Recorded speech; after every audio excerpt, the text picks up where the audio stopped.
Božićna torta sastojci za božićnu tortu, kore, 10 belanaca, 250 gr šećera, 50 gr kakaa, 150 gr brašna tip 400, 150 gr mlevenih oraha. Fil, 10 žumanaca, 500 ml mleka, 100 gr brašna, vanilin šećer, kora limuna, 250 gr putera, 200 gr šećera u prahu. Božićna torta se priprema na sledeći način: belanca penasto umutiti i dodati ostale sastojke. Sjediniti masu i podeliti na 4 dela kako bi se dobile 4 kore. Sipati smesu u kalup i peći 15 minuta na 180 stepeni. Fil, umutiti puter sa šećerom u prahu. Žumance ukuvati sa mlekom i šećerom, potom dodati brašno, prethodno razmućeno u malo odvađenog mleka. Dodati koru limuna, skloniti sa vatre da se ohladi.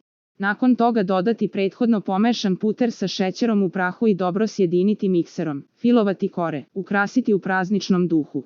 Za najnovije recepte kliknite subscribe, like i zvonce svaki dan. Najnoviji recepti, zato nas zapratite.